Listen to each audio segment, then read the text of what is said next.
교회는 하나님을 믿는 사람들이 함께 모여 예배드리고 서로를 세워가는 곳입니다.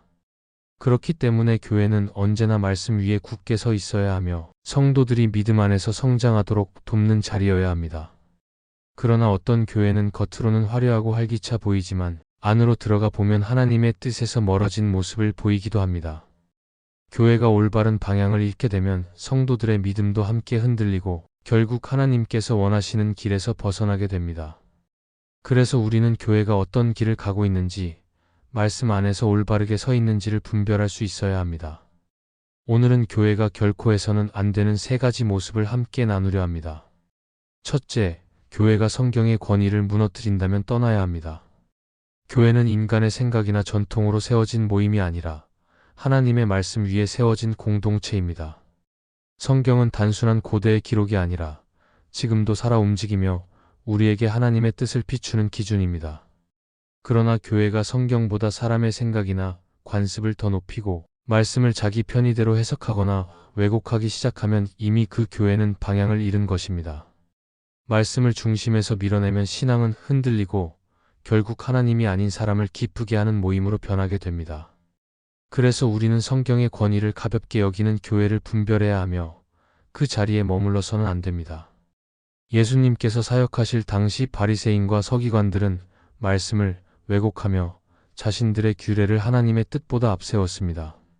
그들은 겉으로는 경건해 보였지만 실상은 말씀의 본질을 잃고 율법의 틀로 사람들을 묶어두었습니다. 오늘날에도 교회가 말씀을 온전히 붙들지 않으면 같은 잘못을 반복할 수 있습니다. 성경보다 지도자의 말이나 전통이 더 높아지면 교회는 하나님의 뜻에서 멀어질 수밖에 없습니다. 성경은 믿음을 세우는 등불입니다. 그러나 교회가 성경을 가볍게 여기면 성도의 영혼은 어둠 속에 머무르게 됩니다. 일부 말씀만 선택적으로 전하거나 성경을 도구로 사용하려 든다면 그 교회는 이미 진리의 길에서 벗어나 있는 것입니다. 성경의 권위를 무너뜨린 교회 안에서는 성도가 영적으로 자랄 수 없고 하나님과의 관계도 약해집니다. 따라서 우리는 교회가 말씀을 어떻게 대하는지 분명히 살펴야 합니다. 말씀을 중심에 두고 성도들의 삶에 적용하도록 가르치는 교회는 반드시 건강하게 세워집니다. 그러나 성경보다 인간의 지혜나 세상의 흐름을 더 중요하게 여긴다면 그곳은 위험한 자리입니다. 하나님은 지금도 말씀을 통해 우리에게 말씀하시며 그 말씀으로 교회를 새롭게 하십니다. 성경의 권위를 잃은 교회에 머무르는 것은 결국 하나님을 향한 신앙을 잃는 길이 됩니다. 그러므로 우리는 말씀을 높이고 성경을 삶의 기준으로 삼는 교회를 붙들어야 합니다. 둘째, 교회가 성도의 성장을 돕지 않고 억누른다면 떠나야 합니다. 교회의 중요한 사명은 성도들이 말씀과 사랑 안에서 자라도록 돕는 것입니다. 교회는 성도들이 배우고 기도하며 함께 나누는 가운데 하나님의 사람으로 세워지는 공간이어야 합니다. 그러나 때로는 성도의 성장을 돕기보다 통제하거나 억압하려는 교회가 있습니다. 성도의 자유보다 교회의 체면이나 지도자의 권위를 더 앞세우는 곳에서는 믿음이 건강하게 자라기 어렵습니다. 억압적인 교회는 끊임없이 의무만을 강조합니다. 봉사와 헌신은 본래 하나님께 드리는 기쁨이어야 하지만 강요가 되면 부담이 되고 결국 은혜를 잃게 됩니다. 또한 성도들에게 말씀을 스스로 읽고 깨달을 기회를 주지 않고 모든 판단을 지도자에게만 맡기게 하면 성장은 멈추게 됩니다. 교회가 성도를 돌보는 대신 통제하려 든다면 신앙은 자라지 못하고 오히려 위축됩니다. 예수님은 제자들에게 지도자는 군림하는 자가 아니라 섬기는 자라고 가르치셨습니다. 그러나 성도의 성장을 억누르는 교회는 지도자의 말이 곧 법이 되고 성도들이 질문하거나 다른 생각을 표현하는 것조차 허용하지 않습니다. 이런 곳에서는 신앙의 성숙이 일어날 수 없고 오히려 영적 상처만 남게 됩니다. 하나님은 각 성도가 말씀 안에서 자유롭게 자라길 원하십니다. 성령께서 각 사람 안에 거하시며 누구든 하나님과 직접 교제할 수 있도록 하셨습니다.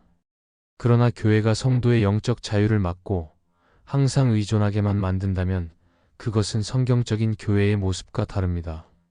성도의 성장은 억압이 아닌 사랑과 말씀 속에서 이루어집니다. 따라서 우리는 교회가 성도를 어떻게 대하는지를 분별해야 합니다. 성도의 성장을 돕는 교회는 언제나 말씀과 사랑으로 인도합니다. 그러나 성도를 억누르고 통제하는 교회는 결국 하나님이 기뻐하시지 않는 길을 가고 있는 것입니다. 하나님은 지금도 성도의 성장을 통해 교회를 세우십니다. 그러므로 우리는 성도의 믿음을 세워주는 교회, 말씀 안에서 자유와 은혜를 누리게 하는 교회를 선택해야 합니다. 셋째, 교회가 지도자의 잘못을 덮고 우상처럼 따르게 한다면 떠나야 합니다. 교회의 지도자는 성도를 말씀으로 인도하고 모범이 되어야 하는 자리입니다. 그러나 그 역시 인간이기에 실수할 수 있습니다. 성경은 지도자에게도 회개와 겸손을 요구하며 공동체가 진리 안에서 바로잡아야 한다고 가르칩니다. 하지만 어떤 교회는 지도자의 잘못을 감추거나 변명하며 오히려 그를 비판하는 성도를 나무라기도 합니다. 지도자를 무조건 옳다고 여기며 그 말을 진리처럼 따르게 한다면 그 교회는 이미 중심을 잃은 것입니다. 교회의 머리는 사람이 아니라 오직 예수 그리스도이십니다. 지도자의 잘못을 덮는 교회는 결국 성도들의 시선을 하나님이 아닌 사람에게로 돌리게 만듭니다. 그 결과 말씀보다 지도자의 생각이 더 큰 권위를 가지게 되고 신앙은 하나님이 아닌 사람을 따르는 형태로 변질됩니다. 만약 지도자가 잘못을 범했다면 그것을 인정하고 회개하는 것이 진정한 영적 권위입니다. 그러나 교회가 이를 덮고 감싸기만 한다면 성도들에게는 거짓된 본이 남고 결국 교회 전체가 하나님 앞에서 책망을 받을 수 있습니다. 사울 왕은 하나님의 말씀보다 자신의 체면을 앞세우다가 결국 하나님께 버림받았습니다. 지도자가 하나님보다 자신을 높이면 무너질 수밖에 없습니다. 교회가 그 잘못을 지적하지 않고 오히려 감쌀 때 그 해는 공동체 전체로 번지게 됩니다. 따라서 우리는 지도자를 존중하되 사람을 하나님보다 높이지 말아야 합니다. 지도자가 연약할 때는 기도하며 회복을 도와야 하지만 잘못을 진리보다 우선시해서는 안 됩니다. 하나님은 사람의 명예보다 진리를 기뻐하시며 권위보다 겸손을 원하십니다. 교회가 진리를 희생하면서까지 지도자를 보호한다면 그것은 이미 하나님이 머리 되신 교회가 아닙니다. 결국 교회의 머리는 사람이 아니라 예수 그리스도이십니다. 교회는 사람의 권위가 아닌 하나님의 말씀과 성령의 인도하심으로 세워지는 곳입니다. 그러므로 우리는 언제나 말씀을 기준으로 분별하며 하나님 앞에서 바른 교회를 붙들어야 합니다.